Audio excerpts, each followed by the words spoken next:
computer. Ça y est. Bonjour Denis, content Bonjour de te, Santiago. content de te retrouver pour parler de ton dernier livre, ton troisième livre, La conscience du magicien, agir éveillé dans le monde d'aujourd'hui. Je suis vraiment très heureux de pouvoir effectivement t'interviewer pour parler de ton livre. Nous allons peut-être d'abord nous présenter pour les gens qui vont nous écouter, bien entendu. Je vais commencer par moi, si tu permets. Moi, c'est Santiago Alvarez. Et comme toi, je suis coach et je suis vraiment assez loin de toi, puisque toi, tu es à Londres et moi, je suis à quelques kilomètres au nord de Barcelone. Je suis biculturel. Et à nous deux, je crois que nous avons 50 ans de métier dans les métiers de l'accompagnement. Tu te rends compte? 50 ans de métier à nous deux. C'est quand même incroyable. Et dont au moins la moitié dans le monde de l'entreprise. Et ça, c'est quand même incroyable de penser qu'à nous deux, nous avons un demi-siècle d'expérience dans les métiers de l'accompagnement. Toi, tu es coach de dirigeants, tu es facilitateur et formateur.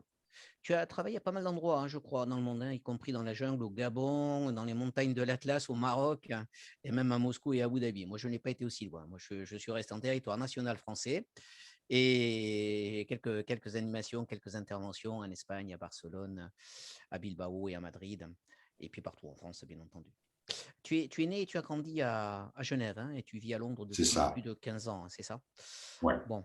Et d'ailleurs, un truc qui m'a frappé, c'est que dans ton livre, hein, ton tout dernier livre, tu nous dis que tu es né thérapeute, comme une sorte de prédisposition dès l'enfance à écouter, à être attentif, à aider l'autre d'une manière ou d'une autre. Qu'est-ce que tu peux me dire de ça? Oui, aussi loin que ma mémoire remonte, j'ai le sentiment que je suis né comme ça. C'est-à-dire que je me suis formé pendant de longues années, mais que la base de ce qui fait mon talent aujourd'hui, je l'avais depuis ma naissance. Et vraiment, comme tu dis, une prédisposition à ces métiers-là. En tout cas, c'est vraiment chouette de pouvoir lire ça, hein, cette prédisposition naturelle en toi, inscrit dans ton être, d'être un accompagnateur né. C'est fou et je m'identifie un peu aussi à ça. C'est curieux, cette prédisposition à l'écoute et être là pour l'autre. C'est une C'est sorte de comment se révéler à soi-même. Et le plus tôt ça arrive, le mieux pour pouvoir effectivement exprimer sa nature profonde dans le monde qui est le nôtre. Tout à fait. C'est ton troisième livre, je crois, hein. Oui, Tu en as oui, écrit oui. deux autres avant que nous ne parlions effectivement de la conscience du magicien. Oui, oui, ça a commencé. J'ai été sollicité en 2009, je pense, par l'association du coaching britannique qui souhaitait publier un livre sur les stratégies et techniques de coaching. Donc, on était une sorte de collège de coach et on a pondu ensemble ce livre qui est devenu un classique du coaching, qui s'appelle dans le texte 101 Strategies and Techniques. Euh, et voilà, c'était une première expérience en tant qu'auteur publié. Et intéressant parce que maintenant, 2010, publié en 2010, ça fait plus de 10 ans. Et il s'est vendu à plus de 10 000 exemplaires. Et puis, après ça, ça a été Dare to Rise, un bouquin que j'ai coécrit avec une docteure en médecine alternative italienne qui vit aux États-Unis. Donc ça, on a publié ça en 2016. Ça, c'est un ouvrage de développement personnel. Et puis, publié en 2020, La conscience du magicien. Tiens, d'ailleurs, le voilà, la conscience du magicien. Voilà. Tu as vu, Voilà, j'ai ouais, mis ouais. plein de post-it, plein de notes que j'ai pris Ouais, en on a le lisant ton même. livre. On a le même, hein, je m'en doute. Je m'en doute. Écoute, si tu veux bien, parlons de cet ouvrage que tu as commencé à écrire quand exactement? J'ai commencé le manuscrit en 2018 et voilà, j'avais pas écrit beaucoup, j'avais peut-être 30, 40 pages. Euh, j'écrivais un peu de ci, de là, et avec ce sentiment que voilà, il manquait une pièce au puzzle pour en accoucher. Et puis, c'est passé ce qui s'est passé à partir du début d'année dernière pour nous tous. Et là, ça a été le déclencheur. Et du coup, en relativement peu de temps, je suis passé de ces quelques pages initiales à un manuscrit complet. Et donc, voilà, j'ai pu le publier en novembre l'année dernière. Un livre qui fait 237 pages, que j'ai lu facilement, qui est agréable, où il y a énormément de modestie dans tes propos. C'est un livre qui est dédié au développement de la conscience. Pourquoi ce choix? Pourquoi cet intérêt pour le développement de la conscience? C'est quasiment l'histoire de ma vie, dans le sens où, pour moi, la conscience est au centre de tout. Et on est dans un monde où une partie encore majoritaire de la science considère que la conscience est une résultante de notre existence biologique. Pour moi, et en m'appuyant sur quantité d'autres recherches qui ont été faites depuis maintenant très longtemps, la conscience est à l'origine de tout et la matière est une résultante de la conscience et non l'inverse. Et c'est vraiment un point fondamental pour effectivement commencer à ouvrir notre esprit, notre compréhension du monde. Je crois que c'est en 94, j'avais été convié à assister à un colloque sur la conscience à l'UNESCO à Paris. Et il y avait des conférences passionnantes avec les sommités mondiales de l'époque sur le sujet. Et il était tout à fait flagrant de voir qu'il y avait deux courants, plutôt un courant que je qualifierais de vieille école, si j'ose dire, de scientifiques de renom, mais qui pensait que voilà, la conscience, ça s'inscrit dans telle et telle chose, etc., avec une sorte de certitude sur ce qu'est la conscience. Et puis, un autre courant de jeunes scientifiques, notamment des Russes, et qui disait, l'un d'eux disait, ça m'a toujours marqué, qui disait, quand on étudie la conscience, il y a quelque chose qui résiste. La conscience résiste à être identifiée et enfermée dans une case. Et j'ai gardé ça avec moi depuis toutes ces années. Et ça a été aussi une des choses qui ont guidé mes recherches personnelles. Oui, parce que tu avances que d'abord, il n'y a pas d'univers sans conscience. C'est quelque chose qui m'a marqué. Ça paraît une évidence. Et puis, tu nous dis aussi que le processus de la conscience génère aussi un sentiment de solitude. Ça m'a touché. Et parfois même de désarroi face à un environnement en décalage. Qu'est-ce qui t'a amené à dire cela? Oui, disons, la conscience collective est la somme de toutes les consciences individuelles, mais qu'il y a les courants majeurs. Et que c'est un peu le sujet même de ce livre, la conscience du magicien, la différence entre les magiciens conscients et les magiciens inconscients. C'est-à-dire que quand on travaille sur le développement de sa conscience, eh bien, plus on va dans ce sens-là, moins on est nombreux. Il y a une vidéo que je vous recommande en ligne, qui était une interview de David Lynch, le cinéaste, qui est une figure de proue de la méditation transcendantale, et à qui on demandait, dans une conférence, de définir la conscience et comment ça fonctionne. Et la manière dont il l'a défini m'a vraiment inspiré, m'a semblé tellement juste, où il dit, quand on a un niveau de conscience de la taille d'une balle de golf, on va avoir une compréhension du monde de la taille d'une balle de golf. Si on arrive à étendre, à développer son niveau de conscience, par exemple à la taille d'une balle de tennis, eh bien, on aura une compréhension du monde de la taille d'une balle de tennis. Et je crois que ça résume très bien ce dont il s'agit là par rapport au niveau de conscience, c'est de quelle manière nous appréhendons ce qui nous entoure et ce qu'on appelle la réalité, sur laquelle on s'appuie comme quelque chose d'immuable, alors que c'est totalement subjectif. La réalité ne peut être que subjective par définition, parce que nous n'avons pas d'accès à la réalité objective autrement que par des sens, et que ces sens sont parfaitement subjectifs. On a l'impression, par exemple, de regarder autour de soi et de voir des choses, on ne voit rien. En fait, notre œil capte de la lumière, des photons de lumière, et le travail d'interprétation se passe au niveau du cerveau pour créer des images. Mais on ne voit rien en tant que tel, par exemple. Oui, d'ailleurs, tu le dis très bien à un moment donné dans ton ouvrage.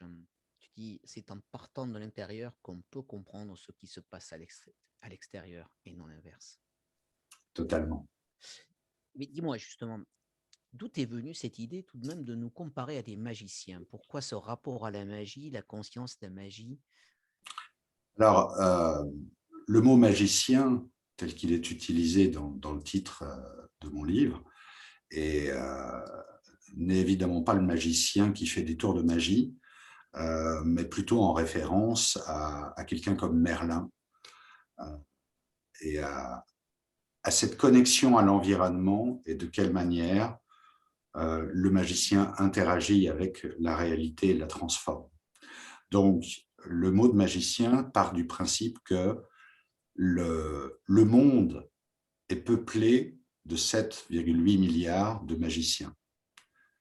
C'est-à-dire que la réalité que j'évoquais juste à l'instant, c'est-à-dire ce qui est perçu de ce qui nous entoure, de la situation du monde, etc., et la combinaison de 7,8 milliards de perceptions qui cristallisent une réalité. C'est-à-dire, ça part de l'idée que tout n'est fait que d'énergie et de possibilités en physique quantique, et que, en fonction de l'observateur, les particules d'énergie restent énergie et des vagues d'énergie, ou alors se transforment en matière quand elles sont observées.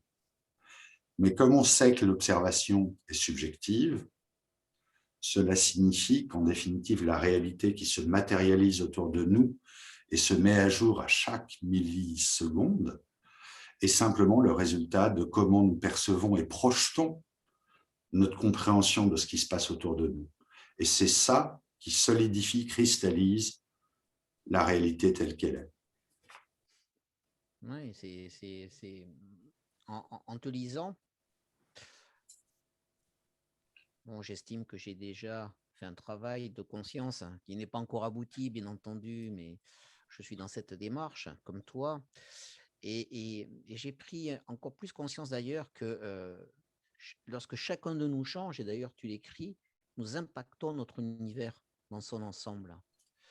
Et 7 milliards de personnes qui effectivement changent,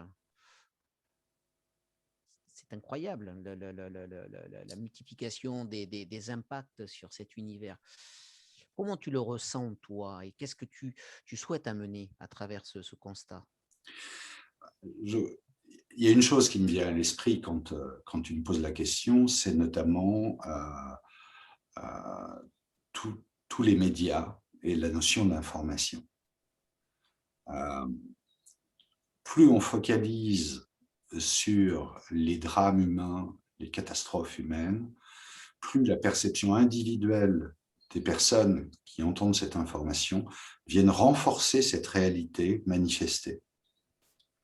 Donc, en lien avec ce que je disais juste avant, si suffisamment de magiciens autour du monde pouvaient se distancier de l'information qu'ils reçoivent pour impacter comme une sorte de balance dans chacun des plateaux de la balance et de projeter une réalité différente en disant mais à chaque instant de l'histoire du monde, il se passe des milliards de choses absolument incroyable d'amour, de positivité, d'effort, d'entraide, de co-construction.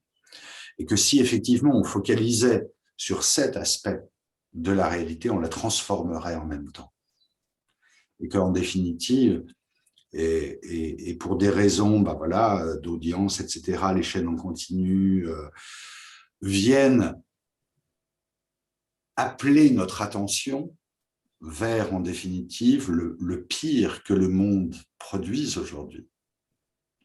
Et donc, nous rend complices de la cristallisation de cette réalité-là.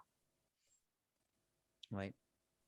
D'ailleurs, tu parles beaucoup de connexion par rapport à cette cristallisation, de connexion à la nature, à la terre. Pourquoi est-ce que c'est si important à tes yeux? Je crois profondément que je dirais les décennies qui viennent de passer nous ont emmenés vers tout un tas de progrès technologiques, numériques, etc. Mais que le danger, ou en tout cas l'effet secondaire de cela, c'est à quel point notre attention est captée par des choses qui nous emmènent en dehors de la réalité vécue instant après instant. Et avant tous ces outils numériques, on avait déjà cette tendance-là, simplement par être dans ses pensées. Quand on est dans ses pensées, on n'est pas dans l'instant présent. On est dans le cloud, là où sont les pensées, et que le contact à la nature n'a jamais été plus important que maintenant, pour la simple et bonne raison qu'on en est de plus en plus séparés, distanciés, déconnectés, et que revenir à l'instant présent, qui est la seule chose que nous ayons, c'est une possibilité de se réancrer dans son corps vivant et de pouvoir aussi mettre une distance entre tous les aspects virtuels de nos pensées et des outils électroniques pour revenir à un instant incarné, c'est-à-dire, voilà, si je prends une seconde pour respirer consciemment, pour prendre conscience que j'ai un cœur qui bat, juste pour moi, et que ce moment-là est la seule chose qui existe. D'ailleurs, non seulement tu parles de présence, mais tu parles aussi de juste place en conscience.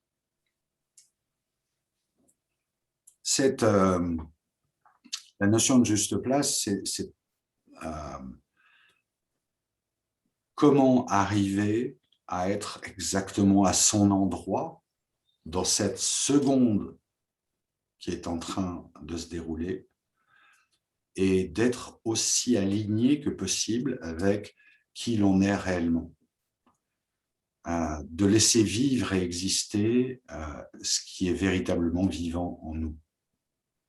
Et je prends beaucoup en entreprise des métaphores liées à la nature, et notamment la différence entre une fougère et un géranium, et de dire le monde dans lequel nous vivons nous incite à être autre chose que ce que l'on est.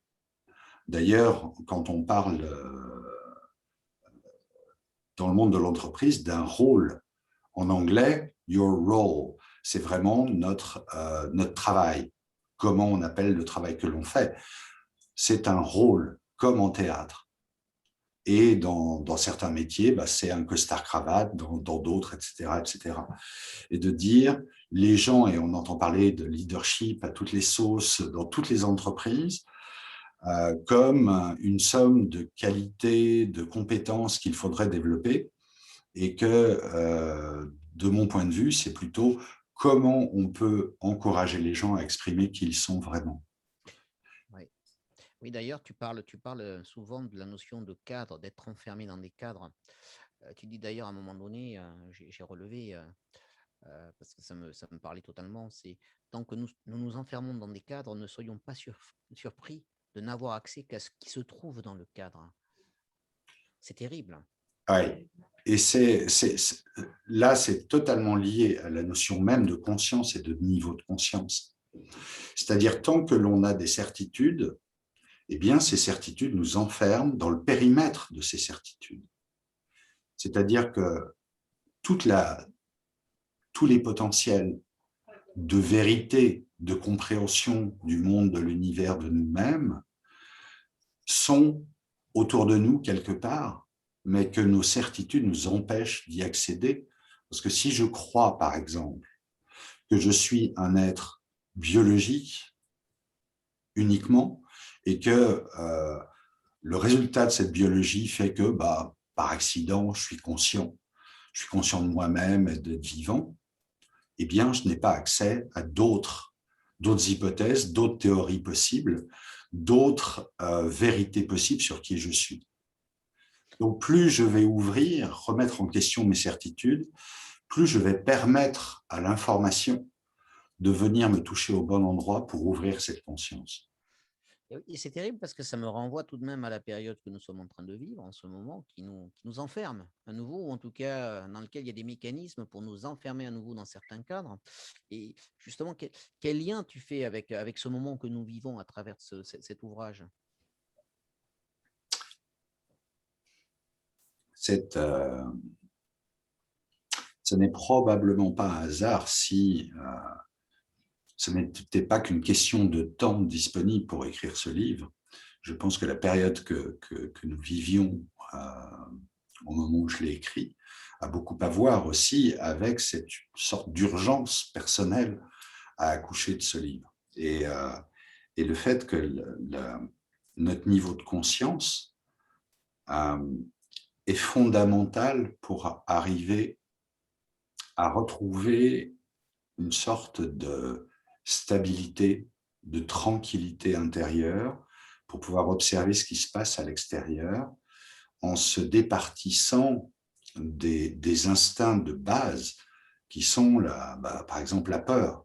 La peur, oui. Voilà, je me bats ou je m'enfuis, cerveau reptilien, et que depuis plus d'un an, le monde est dans une sorte de transe collective basée sur un instinct fondamental qui est la peur. Dans la peur, mes processus mentaux vont être d'une certaine nature. Et que quand on est vraiment basé sur ce cerveau reptilien, eh bien, on n'a plus accès véritablement au néocortex qui fait la différence entre l'être humain et le reste de la vie sur Terre. La pensée critique, le questionnement, toutes ces choses-là.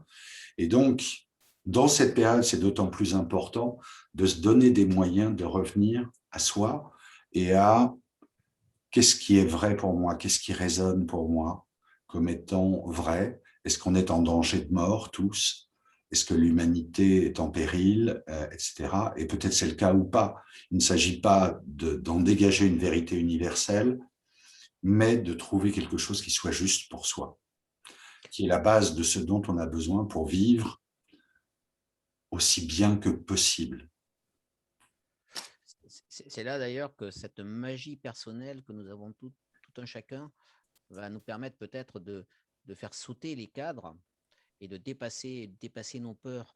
Et là, tu nous donnes, non pas des recettes, mais tu nous partages ton expérience, ce qui t'a permis, toi, effectivement, de faire sauter tes verrous, de faire sauter les cadres dans lesquels tu te sentais enfermé.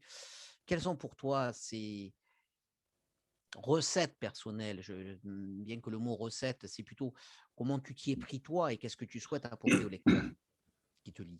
Je dirais que effectivement, ce que tu appelles les recettes, c'est effectivement qu'est-ce que je peux mettre en place dans ma vie qui va aider un processus. C'est ça. Mais ça n'est pas suffisant, en définitive. Je dirais que le ferment qui m'a amené là où je suis aujourd'hui, depuis tout petit, c'est la curiosité. La curiosité et le fait de ne pas me satisfaire d'emblée de ce qui m'était donné comme étant la vérité avec un V majuscule. Donc, la remise en question, pour moi, de soi-même, de son environnement, des vérités énoncées, est la base d'un chemin personnel. Ensuite, de quelle manière on facilite ce travail, ce chemin de découverte, d'apprentissage, de croissance personnelle, c'est au travers d'un certain nombre de choses qui sont indispensables à la croissance, c'est d'avoir, un peu comme dans la nature à nouveau, un écosystème propice, c'est-à-dire de quoi ma vie est-elle faite pour me permettre d'avoir l'espace nécessaire pour me poser, pour prendre le temps, pour réfléchir et pour aussi accueillir l'information de l'extérieur, pour accueillir l'intuition, élément fondamental en nous et qui a du mal à vivre dans notre monde de rationalité. C'est-à-dire comment puis-je faire confiance à quelque chose d'intangible comme l'intuition. Et là revient la sorte de caricature de notre monde où tout doit pouvoir tenir dans un format Excel. Et se limiter au format Excel, c'est se priver justement de toute la magie du magicien. C'est ça, et tu parles beaucoup d'écoute et de silence. Tu dis que la seule solution est de laisser entrer la magie dans notre vie, d'écouter et faire silence. Écouter quoi? Alors, j'ai envie, imaginons que là, entre toi et moi, là, tu sois en train de parler en même temps que moi. Mhm. Eh bien, tu n'entendras pas ce que j'ai dit et tu resteras sur ce que tu imaginais de ma réponse quand tu me l'as posée, parce que tu n'auras pas pu entendre la réponse.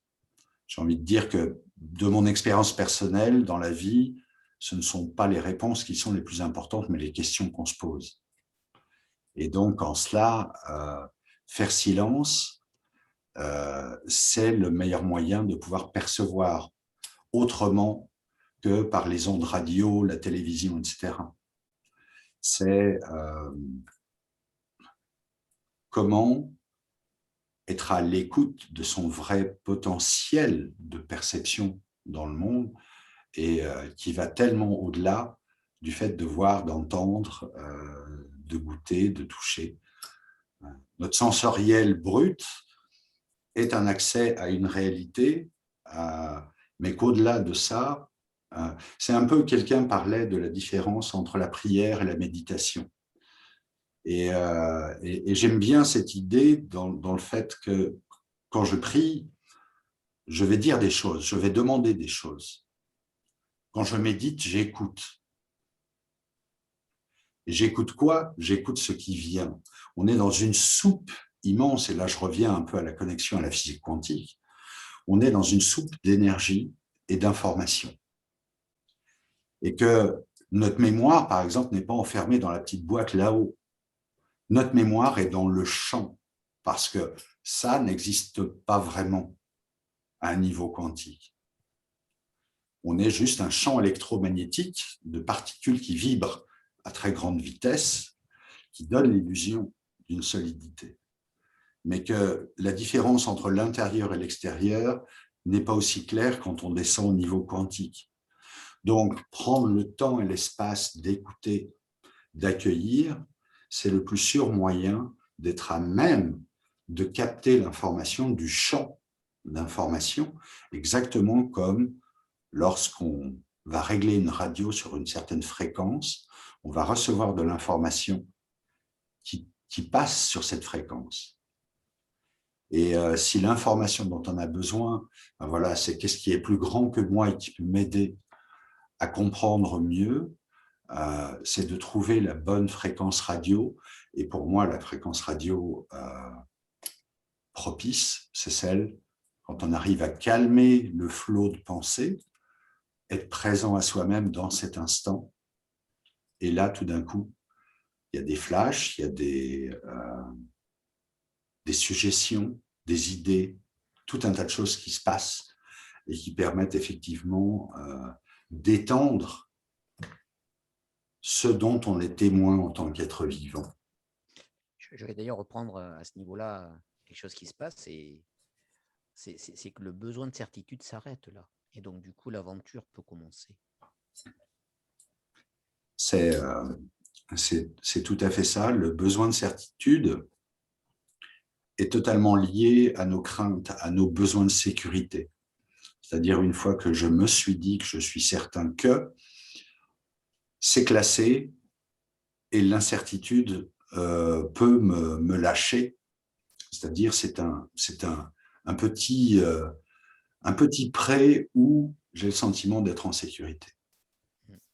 Donc, en définitive, effectivement, c'est de dire, moi, le petit prêt ne me convenait pas déjà enfant, je voulais un beaucoup plus grand prêt, et puis un plus grand, et puis un plus grand, et de dire, j'ai envie de pouvoir avoir accès au maximum d'informations que je peux absorber, télécharger, écouter, percevoir, et d'être aussi juste que possible.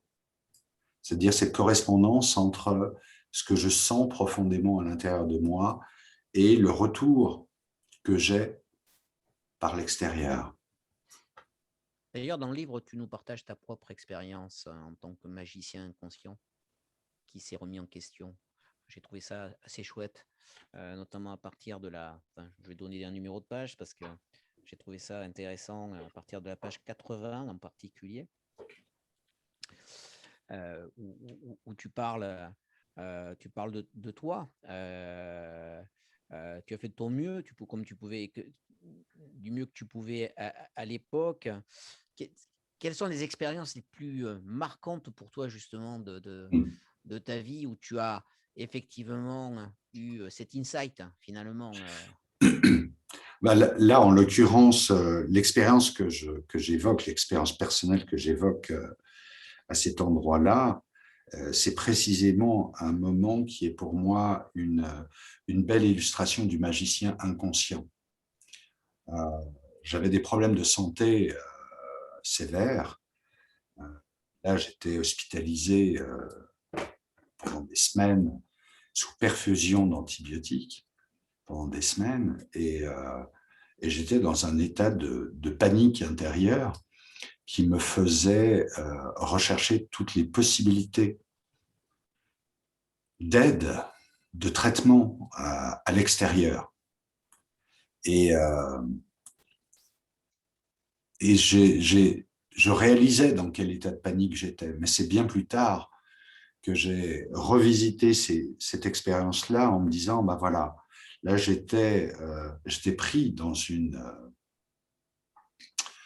sorte de tourbillon de sauvegarde, là encore retour au cerveau reptilien, sauver sa peau, et, et, et j'ai expérimenté de quelle manière je touchais plus le sol, dans le sens où j'avais plus mes bases, et j'aurais remis mon destin entre les mains de n'importe qui m'aurait promis un traitement pour me sauver. Et je réalise, après toutes ces années, ça c'était il y a 25 ans à peu près, de quelle manière aujourd'hui, l'une des pierres angulaires de ma façon d'être, c'est justement de toujours aller d'abord à l'intérieur, vérifier avec la profondeur de qui je suis, est-ce que c'est juste, est-ce que ça résonne, est-ce que ça me semble juste. Et donc là, à ce moment-là, j'étais, oui, faisant de mon mieux, mais typiquement un magicien inconscient qui projetait une réalité qui était tout ce que je voulais éviter. Parce que je focalisais totalement sur la peur, et donc la peur de quoi? Et c'est ça que je gardais à l'esprit le plus vivant, le plus souvent et le plus intensément. Donc en définitive, je faisais émerger du monde des possibles infinis de la physique quantique le pire de ce qui pouvait se passer, en focalisant précisément sur ce que je ne voulais pas. D'ailleurs, dans le livre, tu nous donnes des clés par rapport à ça. Une des clés, la non-résistance. La non-résistance, c'est un principe que je continue à expérimenter et à apprendre pour moi-même, que j'ai découvert le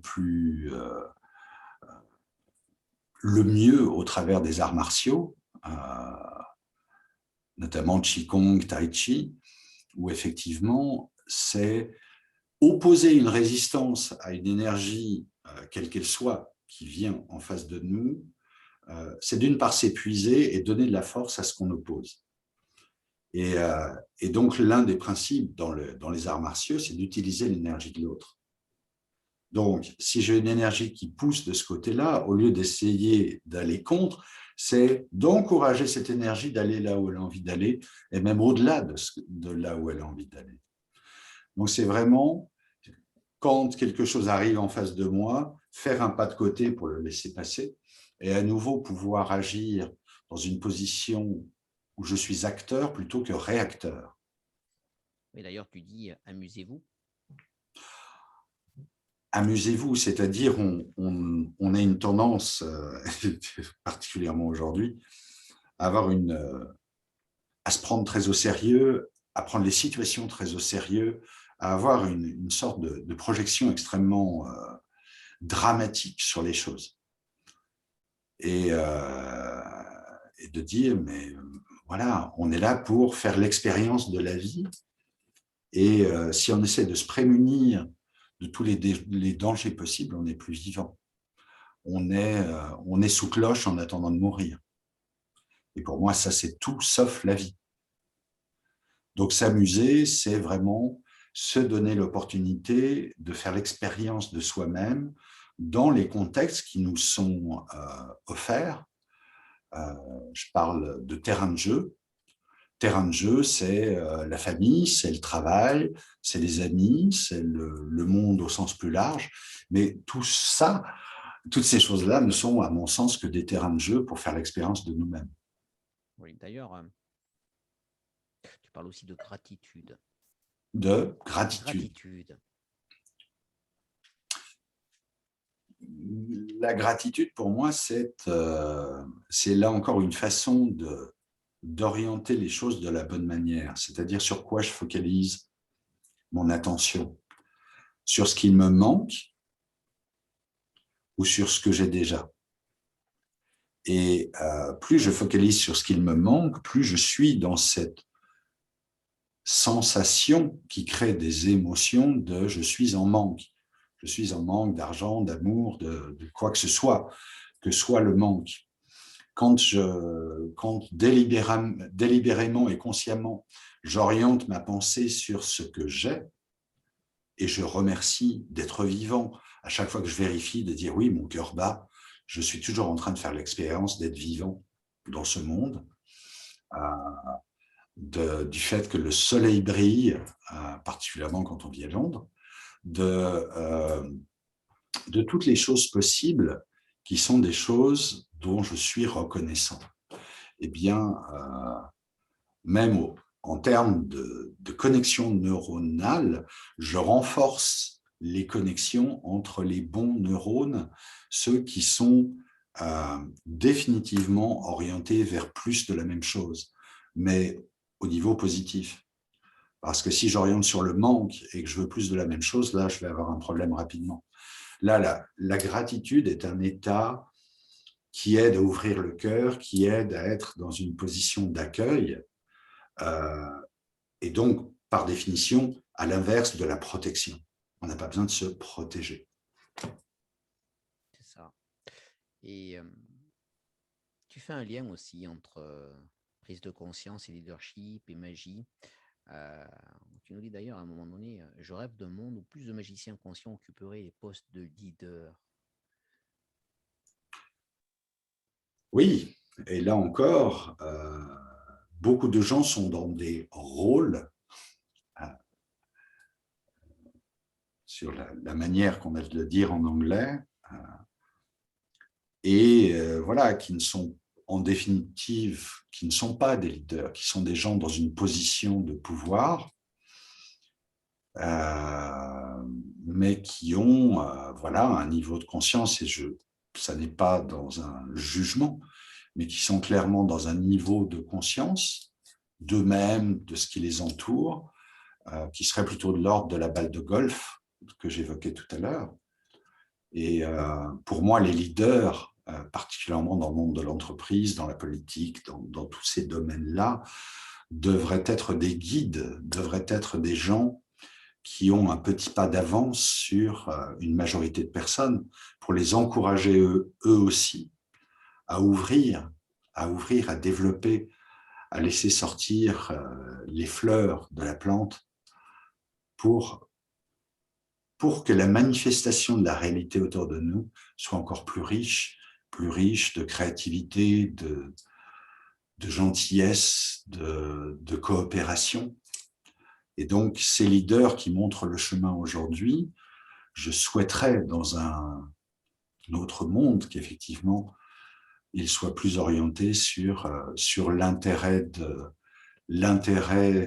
la majorité, l'intérêt de cette espèce humaine. J'ai écrit très récemment une citation qui dit « Dans une société où la valeur numéro 1 est le profit, toute autre valeur arrivera au mieux en numéro 2. » Et voilà, je pense qu'au travers de ce que je viens de dire, je résume la situation, c'est-à-dire tant que nos leaders seront au service de cette valeur numéro 1, on ne peut pas espérer l'épanouissement du plus grand nombre. C'est ça.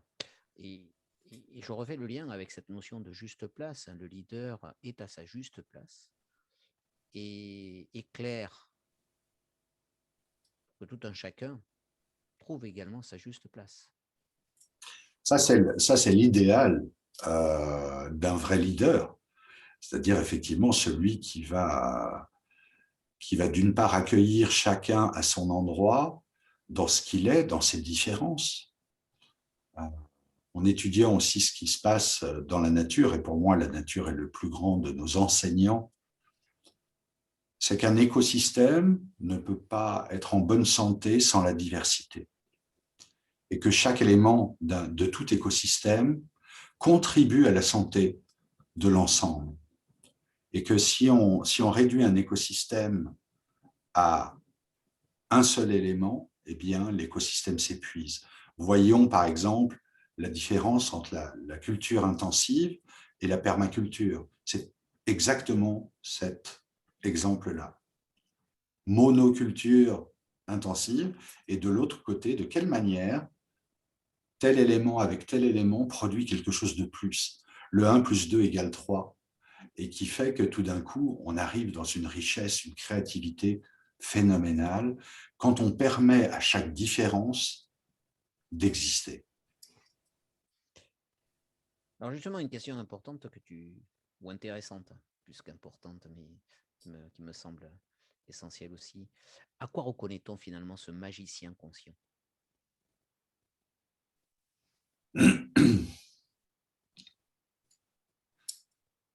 Il y a un certain nombre d'éléments, mais j'ai envie de dire, on est sur une échelle infinie, du plus petit niveau de conscience jusqu'à un niveau de conscience qui dépasse ce qu'on pourrait même imaginer, et que tout un chacun est quelque part sur cette ligne-là, et que être là-bas tout au fond n'est pas mieux ou moins bien. On n'est pas sur un jugement de valeur, mais sur le fait de dire, voilà, mon niveau de conscience est celui-là. S'il grandissait encore, à quoi aurais-je accès en termes de compréhension, en termes d'accès au monde, d'accès à un invisible qui représente 99% de notre univers. Et j'ai oublié ta question. À quoi reconnaît-on? Ah oui, et à quoi reconnaît-on un magicien conscient? Je crois qu'en termes de signes extérieurs, ça va être quelqu'un de calme, ça va être quelqu'un qu'on sent posé, qu'on sent ancré, et quelqu'un qu'on va sentir dans l'accueil de ce qui se passe, plutôt que sur la défensive. Un magicien conscient, c'est quelqu'un qui réalise que il n'est pas une victime d'un environnement hostile, mais l'acteur conscient d'un environnement qu'il contribue à créer. d'une réalité qu'il contribue à enrichir. Oui, c'est donc quelqu'un de très humble, finalement, quelqu'un qui est un apprenant permanent, qui parle peu et qui écoute beaucoup. Oui, absolument. Je dirais l'humilité n'est jamais que la conscience que nous sommes un en tant qu'univers. Et que, si je reprends une autre métaphore organique, une cellule de foie n'est pas moins bonne qu'une cellule cérébrale. Et si on peuplait le corps entier de cellules cérébrales, on aurait un gros problème. C'est, ben voilà, je veux être le premier, le meilleur, de dire chacun est utile dans ce qu'il est, là où il est. Et donc, l'humilité ne peut être que la seule posture raisonnable qui va de pair, à mon avis, avec la curiosité et l'ouverture. Alors dis-moi, de manière très pratique, Denis, s'il y avait une chose que les auditeurs devraient faire pour passer de magicien conscient à magicien conscient, ce serait quoi? C'est le chemin le chemin de chacun est unique. Donc, il n'y a pas de recette miracle. Et je dirais que j'ai la conviction profonde qu'au bout du compte, tout le monde va dans cette direction, à son rythme. Pour certains, c'est plus rapide, pour certains, c'est plus lent, mais que tout le monde y va. J'ai envie de dire, encore une fois, si je suis une fougère qui est contente d'être à l'ombre d'un grand arbre pour se développer, eh bien, les nutriments qui vont faire que je vais me développer correctement en tant que fougère, je vais les trouver dans la terre, dans l'eau, dans le soleil, dans le degré de lumière dont je vais avoir besoin pour me développer. Donc, en termes de contexte, j'ai envie de dire, c'est de se donner de l'espace pour prendre son temps, qui est pour moi l'élément absolument fondamental pour faciliter et encourager, encore une fois, une écoute de tout ce qui n'a pas trait à mes pensées, mais qui est de l'information à un autre niveau dans, dans, dans ma réalité. Prendre ce temps, faire silence suffisamment pour écouter, au lieu d'entendre le bruit incessant de mes pensées dans mon esprit. Mais j'ai envie de revenir sur l'élément que je mentionnais tout à l'heure, sur la curiosité. Si je n'ai pas la curiosité de remettre en question mes certitudes, eh bien, je m'en satisfais. Et si je m'en satisfais, je ne les remets pas en question. Donc, on tourne en boucle. Mais ce qui veut dire que le périmètre de développement est déjà défini par les certitudes qui sont les miennes. Denis, une dernière question. Que penses-tu qui va se passer dans le monde maintenant?